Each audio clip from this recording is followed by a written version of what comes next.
Hello everyone, my name is Rachna Chauhan and I welcome you to the daily current affair session।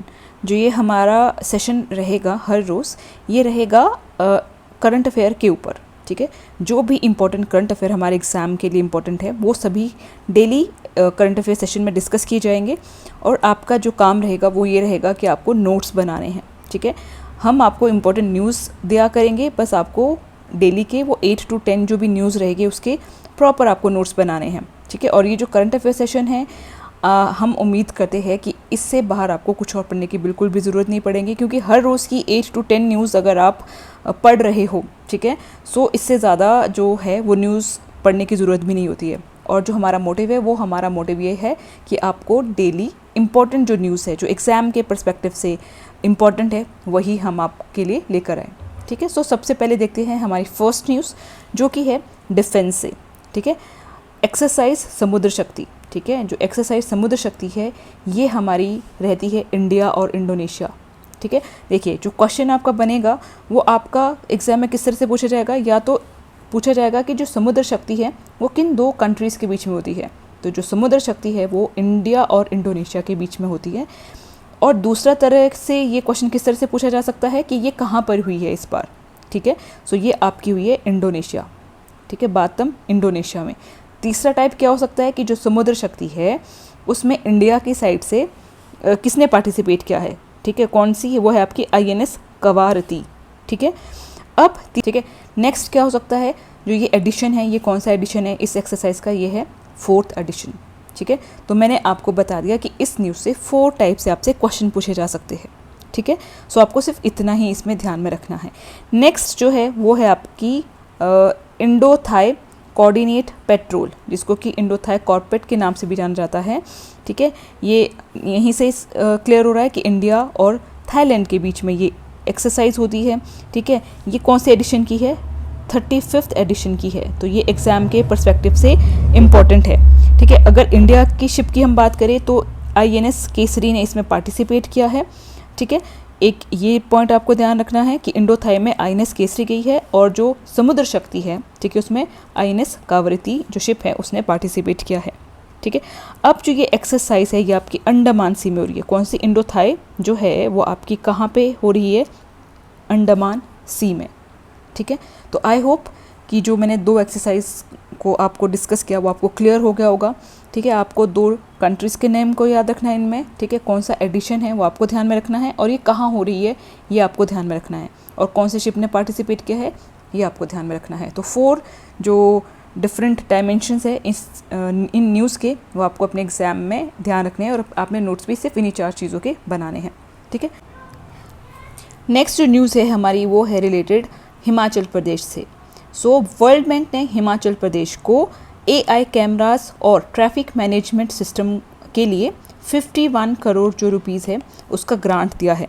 ठीक है, सो exam में क्या पूछा जाएगा कि कौन से बैंक ने किस स्टेट को, तो आपको वर्ल्ड बैंक याद रखना है और हिमाचल प्रदेश याद रखना है कि AI कैमरास और ट्रैफिक मैनेजमेंट सिस्टम के लिए 51 करोड़ का ग्रांट दिया है वर्ल्ड बैंक ने। इसमें आपके पास पालमपुर से लेकर शीला चौक जो एरिया है उसको एज अ सेफ कॉरिडोर बनाने के लिए भी जो है ये ग्रांट यूज़ किया जाएगा, पालमपुर टू शीला चौक।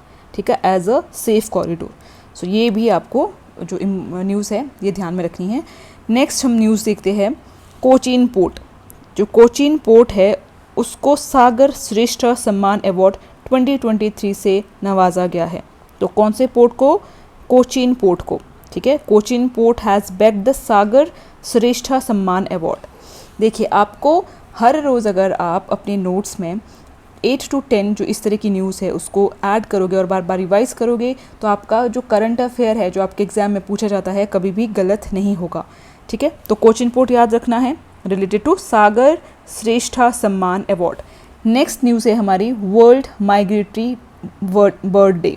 ठीक है, तो ये हर साल जो भी मई का 2nd सैटरडे आता है और जो अक्टूबर का 2nd सैटरडे आता है उस दिन वर्ल्ड माइग्रेटरी बर्ड डे को सेलिब्रेट किया जाता है।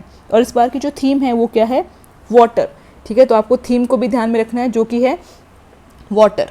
ठीक है, सो ये इम्पॉर्टेंट न्यूज़ है कि इसकी जो थीम है बेसिकली वो ज़्यादा इम्पॉर्टेंट है, क्योंकि जो ये वर्ल्ड माइग्रेटरी बर्ड डे है, लेकिन जो इसकी थीम रखी गई है वो रखी गई है वाटर।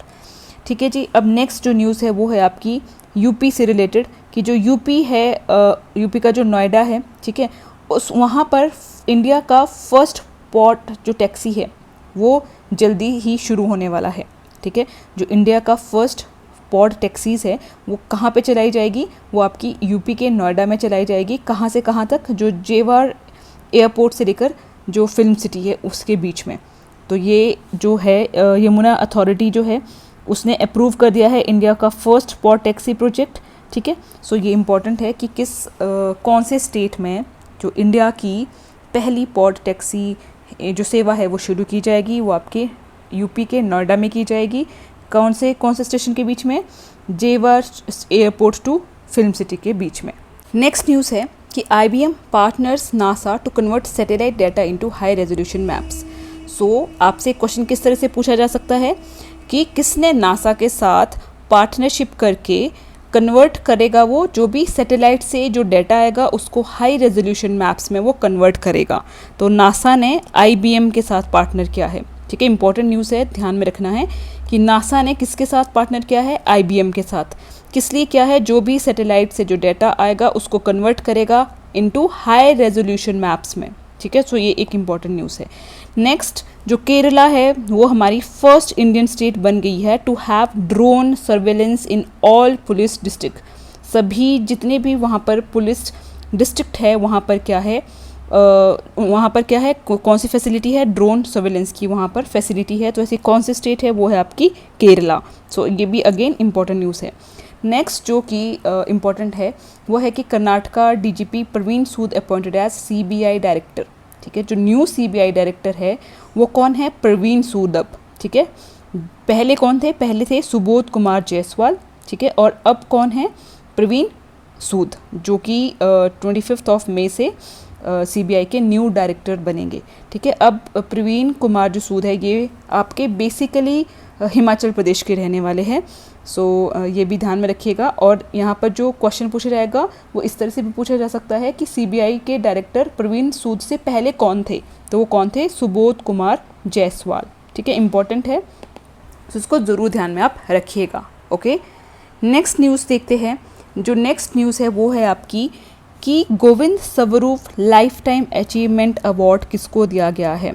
ठीक है, तो ASI astronomical society of India, ठीक है, के द्वारा Govind Swarup life time achievement award जो कि दिया गया है जयंत V नार्लिकर को। ठीक है, प्रोफेसर जयंत V नार्लिकर को ये जो अवार्ड है वो दिया गया है। ठीक है, तो इसको भी आप ध्यान में रखिएगा, Govind Swarup life time achievement award. तो ये थी आज की कुछ इम्पॉर्टेंट न्यूज़। कल हम फिर से इसी तरह से आपके लिए जो इम्पॉर्टेंट न्यूज़ है वो लेकर आएंगे। तब तक के लिए धन्यवाद।